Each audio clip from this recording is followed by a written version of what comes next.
What is going on, everybody? Welcome back. Sorry it's been a minute, a little longer than normal here. It's been a really crazy week, but we're back with our regularly scheduled programming here, Fridays at 6 p.m. Eastern. Heading into the offseason here after a really tough loss in the AFC Championship, driving for the win, and Gardner Minshew loses the fumble. So we were in the divisional round, our first season, the AFC Championship in our second season, hoping to get to the Super Bowl next year. We will be coaching the Pro Bowl. That's kind of neat. Gonna scroll through the Pro Bowl roster, take a look at who made it for our team. No Gardner Minshew. Looks like no wide receivers. Harrison Bryant did make it. We might have to interfere there. I know this game kind of snubs tight ends. They don't get the XP that they've earned. I'm really glad they added shoes to Madden that now give you speed boosts, because there's nothing in franchise mode at all that needs a day of development, or, no corners of this game mode at all that need any help. But we do have shoes now that give you speed boosts. I'm so happy about that. Brandon Linder is going to make the Pro Bowl again. And then on the defensive side of the ball, Malik Jackson is going to be just a crazy good free agent signing for us. We'll see what the future holds for him. If we need to do any kind of player review for him, maybe fix his regression or something like that after a stellar season, one of the top sack getters for interior lineman, Telvin Smith, same thing goes there. His contract is up. But God, he had a great season for us and really stepped up when Myles Jack got hurt as well. Jalen Mills, another excellent pickup. I don't think we've had a rebuild with free agent pickups like this playing to the level like that. And then Isaiah Simmons at strong safety, and our punter, for what I believe is the second year in a row, goes to the Pro Bowl again. So definitely might need to give him some love. We'll take a look at that during the Super Bowl week. We'll see how these guys actually get awarded. So we've got some upgrades here. We're going to go ahead and automate those. And we will not be partaking in the Pro Bowl ourselves. So it's Browns-Eagles for the Super Bowl. A bit of a northeastern battle there. So let's take a look at what kind of awards our players got for the Pro Bowl. Like I said, Harrison Bryant here gets absolutely nothing for the Pro Bowl. So just another Madden bug that we have to work around. Thanks, EA. So I'm going to give him a little love, something he deserves after being a playoff hero and just a total stud for us. So I think the awareness deserves a clear boost. He's basically become a star in this league. And then boost up that catching, the route running maybe a little bit, the release, and maybe just a touch to the blocking. So I think that's fair. He goes up to a 79 overall, and we'll compensate that around the league as well. And then our punter, I don't know if this just hasn't updated yet. I swear he made the Pro Bowl in our first season. Maybe I'm wrong about that, but regardless, he's had some huge kicks for us. He definitely deserves a boost above the 69 overall that he is. So we'll go ahead and give him a little love here. A little kick power, a little kick accuracy. So a little more respect for Dom Maggio. And then as far as Malik Jackson's concerned, again, an excellent season. He's only 32. He's probably not going to retire. I think we're going to go ahead and advance. We'll see who wins the Super Bowl, and then we are going to maybe fix Malik Jackson's regression. And the Browns are going to win the Super Bowl. So let's go ahead and take a peek at Malik Jackson, and then we'll take a quick look around the league to compensate for our own player reviews. So let's see. Looks like he gets hit pretty hard here. He's going to go down 3 overall. So he lost 19 traits. Nothing crazy. I'm going to go ahead and give him a little boost. I don't know if he'll be back or not, but obviously after the season he had, he would be getting some love for sure. So he's back to a 78, and we'll maybe get a nice new salary in free agency. So let's take a peek around the league. I'm going to look at receivers, see who might have earned a little love. Scrolling down, Equanimous St. Brown. Oh my God, what a season. He's only a 75 overall. How did he not get any sort of development for that? So we'll go ahead, give him star. Some other love. So now he is up to a 79 overall star. Deshaun Hamilton. He got his star dev for a nice season. Ray McLeod won wide receiver of the year with a 14 touchdown season out of the slot. I think he has earned much more than 8,000 XP there. Let's give him a little love. What a year for him. Wow. The slot receiver out of Clemson, so let's give him a boost. But on the defensive side of the ball, how about we look at sacks here? Myles Garrett, kind of the usual suspects here. You can see how high Malik Jackson was on this list. Not sure there's anyone here that really warranted a boost. How about interceptions? Marlon Humphrey, Jabril Peppers, Jerome Kearse. Well, he's up to a 76. Crevon LeBlanc. He's not bad. Jalen Mills. Well, I think that's all probably fair. We did 2 players for us. We'll do 2 players around the league. Now, we do have some big news as far as the development boost. Gardner Minshew may not have made the Pro Bowl, but he did get superstar abilities and some pocket passing abilities here. Inside Deadeye and Conductor. Oh my goodness, what an evolution it's been for Gardner. Really excited for what that's going to bring to the table for us. I want to scroll through and see if anyone else got a little love. Azeez Ojulari has an upgrade waiting. He's going to go up 2 overall. He had a pretty nice season. Defensive Rookie of the Year. Hoping for a huge breakout next year. And we have a new superstar X Factor, Telvin Smith. We probably need to fix his regression as well. Let's see. Let's see. He didn't lose too much, but I think I will boost him up. I think just to that 80 overall mark where he was at the end of the season. So he'll get that secure tackler back. And again, he is a free agent, as is Ronnie Harrison. So decisions to make there. The other thing that I think is fair is Jalen Mills is only getting better with age. He made the Pro Bowl and is still normal development. I think it's perfectly fair to boost him up. But for the most part, getting Gardner Minshew up to superstar, I do think he's deserved it too. He has been excellent.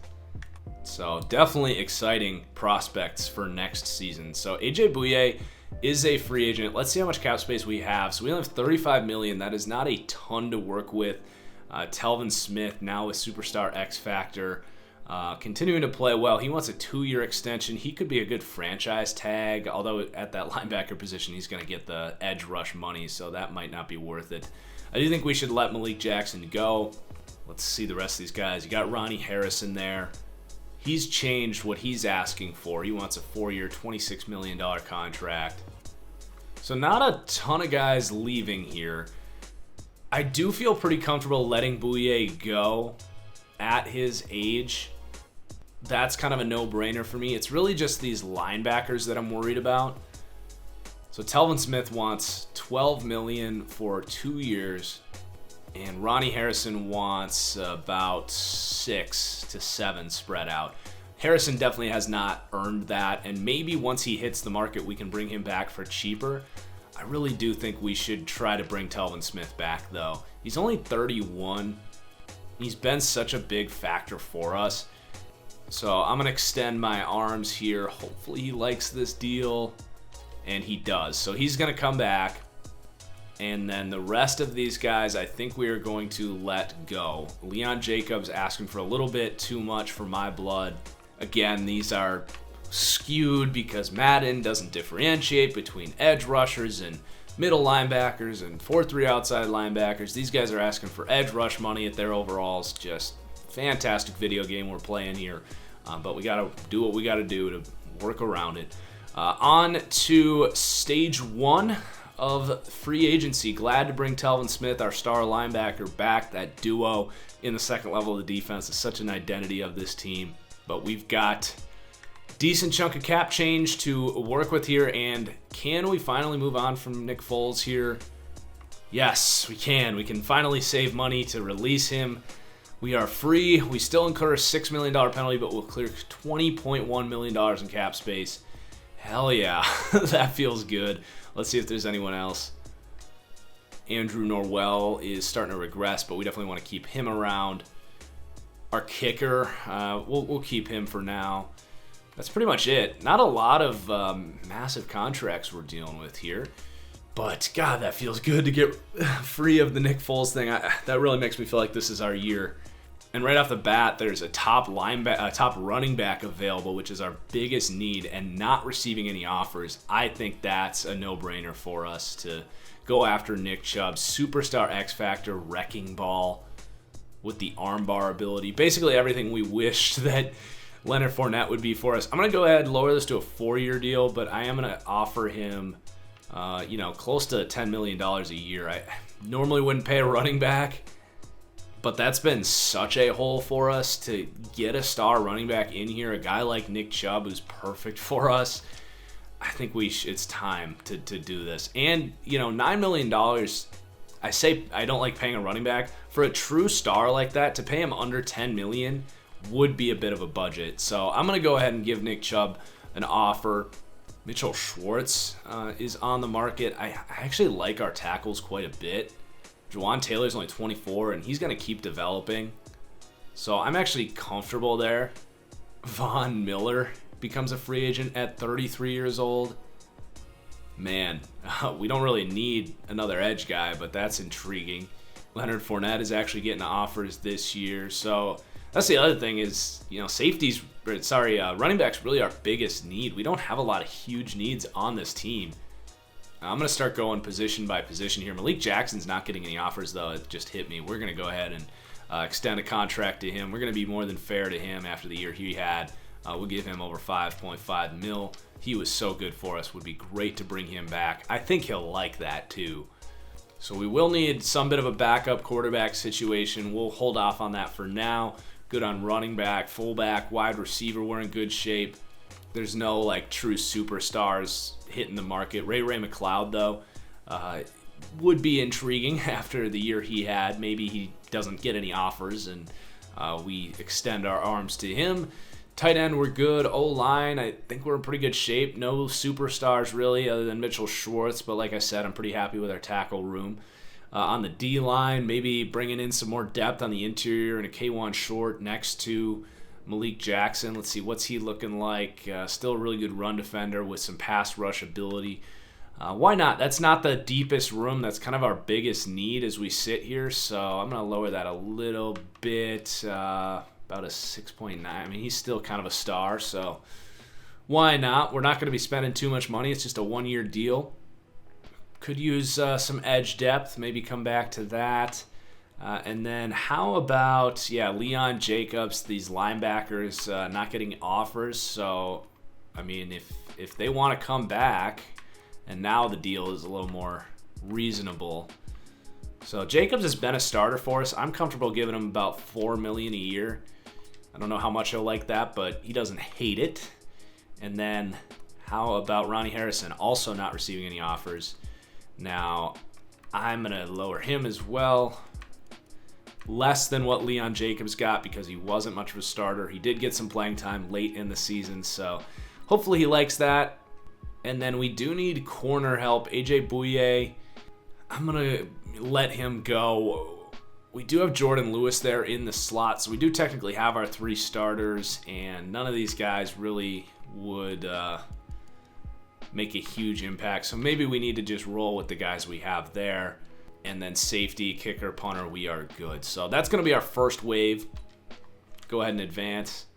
And we get Nick Chubb, K1 Short, Malik Jackson. Oh, man, we are just filling the pieces that we need to fill here, man. I love those signings. That's going to give us more freedom in the draft. And, I mean, talk about freedom. Talk about the freedom that letting Nick Foles go has opened up. Like, we would be out of cap space at this point with Nick Foles still here. Look at the freedom this has given us. So I'm going to go ahead and sign a decent backup here. Ryan Tannehill's definitely regressed at this point in his career, but just a little insurance package here. We're going to give him a decent backup contract here, 2 years, about $7 million. I think he'll like that. Yeah, he does. So hopefully he signs that. We're good at running back. I really like our wide receiver room. Maybe if McLeod and Crowder still don't have offers after this week, we talk to them to get like a depth slot guy. We're good on the line. And then on the edge, I do think we could benefit from some depth here. Ogbo would be a good run defender to bring in.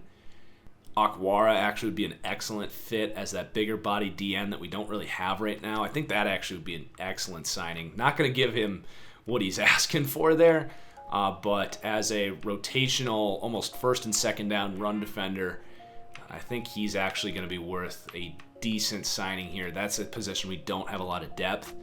He doesn't love the deal.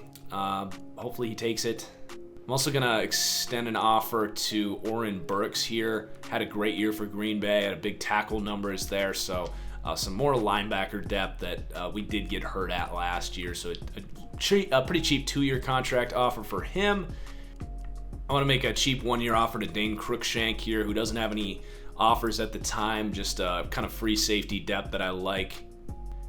And how about this? Nick Chubb has an upgrade waiting for us. So he's going to get a third ability here. We'll go power back,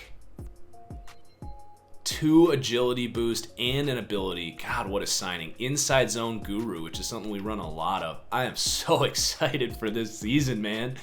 Let's go. All right, let's advance to week 3. 5th-year option for Josh Allen. Yes, please. I will be picking that up. Yep, no question about that one. So Ryan Tannehill takes our offer. All those linebackers, except for maybe Ronnie Harrison, takes it. God, this team's going to be awesome this year. I can feel it. Von Miller getting a deal to get back with the Broncos. I like that a lot. I'm not going to interfere there. I'm actually pretty happy for once a free agent signing playing out the way it probably should. Honestly, we've got cap space, but we really are good to go. Maybe maybe we offer Ray McLeod, who had an excellent season, but honestly, I don't even think that's all that realistic. I feel like after winning wide receiver of the year, we should find out who signs him and give him a bigger contract, because I feel bad kind of shortchanging him like that. Maybe an Albert Wilson, who doesn't have any offers. I mean, he's got superstar development, but could be decent depth to bring in here. I don't know how he earned that superstar, but maybe we give him a 1-year deal, or at least see if he's interested. We've got really good depth at wide receiver, though, so I don't think that's all that important. We could use some offensive line depth, certainly. Maybe a veteran in Ben Jones, 1-year deal. That's a good idea. He can play guard or center. As a general manager, I definitely don't like wasting cap space, especially when you can get 1-year deals. Like, those are, that's valuable capital that you would be wasting, especially in a year that we really hope to, take that next level and win a Super Bowl for this team. We do get passed up for Romeo Akwara, so we do need an edge guy. A lot of these guys getting offers. Tyrone Crawford maybe would be a good signing here, 32 years old. He's not asking for much. That's a really good veteran signing. But I think I will offer Emmanuel Ogbah as well, because we did not get Akwara. And we're still the top offer on Ronnie Harrison. Maybe we can get him to budge if we bump this up just a little bit. Just below what we paid Leon Jacobs. Fingers crossed on that one. If not, we can probably get him in the first week anyway. But that's not a huge need because we did bring Telvin Smith back. All right, on to the draft. Let's see who we sign. Wow. Great veteran signings there. All 1-year deals, not going to cripple us long term, but we get depth at wide receiver in Albert Wilson. We get depth at interior line and a good run defending edge guy. So here we go, on to the draft, our final opportunity to kind of put the whipped cream on this roster that I think is pretty much ready to go. We could really use maybe a corner. We don't pick until the 30th pick, so we're going to see how the first couple picks play out. Derek Stingley to the Carolina Panthers, Brock Purdy to the Bengals, who did not get Joe Burrow in this world. The Broncos get a potential Von Miller replacement in Kayvon Thibodeau. Steelers taking a tackle to develop, and Rousseau to the Redskins. All right, we're going to go ahead and skip ahead to our pick. I don't think we need to trade up here. We are going to probably take a corner here, being our biggest need.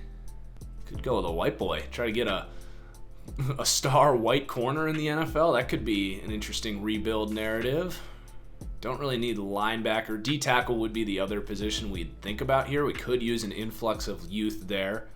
I mean, this guy is kind of a freak out of UCLA. He's 24 years old, though, but, man, that's tempting B+ power moves. Are there any wide receivers that might be number 1 guys? Probably not where we're looking here. Sage Surratt does kind of fit that profile, but I don't know if he's the athlete we're looking for. I don't know if he would actually start. So the clock is ticking. Farley actually is a 3rd round grade. We've decent chance we can get him at the end of the 2nd. I think I'm going to take that D tackle, even though he's 24 years old. He just looks like a stud. So we're going to grab him. Oh man, he's kind of a bust. Good player, but normal development. Not a bad pick necessarily. Just I wish he would have had a dev trait, but he is 24 years old, so probably not going to get a whole lot better. Oh well, let's go ahead to our next pick. You can't hit them all. Hopefully that corner is still there. He is the top corner on our board. We're going to go ahead and grab him. 73 overall with hidden development. Hell yeah. Good athlete. Fits our scheme, that zone coverage, press zone kind of deal. So he doesn't have to start right away. He can develop under Jalen Mills, who I think is heading into the last year of his contract. So much better than our 1st round pick. I'm glad he was there. Let's go ahead to the 3rd here. I think I'm going to look at a wide receiver at this point, try to find kind of a steal. I didn't scout a lot of these guys because our wide receiver room is pretty good. We don't have very good grades on the guys that are up there right now. Maybe that's not the best thing to do. Maybe a lineman. This guy grades out well. Marquise Hayes. Good run blocker. Let's do it. 69 overall. Not bad for a 3rd round pick. What a beast as a run blocker, but yeah, gonna need to work on it. Well, actually, not a bad pass blocker either. Just that pass block finesse could use a little help. I'm cool with that. That's a good pick. All right, on to the 4th. Maybe this time we can find a wide receiver. Didn't really scout any of these guys, so we're kind of rolling in blind. How about this guy out of Central Michigan? Good athlete, kind of fits that potential that we're looking for. We've got the talent wide receiver. We're looking for a home run hit here. All right, 66 overall with hidden development. Not quite as athletic as I had hoped, but that hidden development will be huge. All right. Draft is going well here. By the way, I did have someone randomly do these development traits, so I'm not, yes, it is the draft class I made. I don't remember who I made well anyway in this class, so we are basically flying in blind here. I don't have the advantage some of you guys think I do with these drafts. Let's go with another Michigan guy, 6'4", at tackle. I was just scrolling through here. There is a defensive tackle here actually out of Michigan, 21 years old. Grades out well. That's a no-brainer. Normal development, but he's actually a pretty good-looking player for a 5th round pick. And we didn't have a 6th round pick, so on to almost Mr. Irrelevant here. How about another wide receiver swing? Looking for athleticism here. Jake Smith, he's a good athlete out of Texas. Oklahoma guy here, he's a good athlete, 21 years old. Normal development, but probably going to be a practice squad guy there. That's fine. That was basically the last pick in the draft, so not the end of the world. So what an offseason it was. I could not be any more excited for this final season. Actually, I can't even. I think we got one more year after this as I say that, but God, this roster is just loaded with depth and talent. We don't really have a true weakness. We might not have the biggest strengths in the world, but I think this defense is poised for a big year. And then, we get these linebackers back. Our secondary should look pretty good this year. I'm pumped, man. I think we can get the job done this year, really push things forward, especially with Gardner Minshew getting superstar. So please do hit that like button. I hope you enjoyed the offseason. I hope you're as excited for next year as I am. Cheers as always, and we'll see you for the next one. Peace out, guys.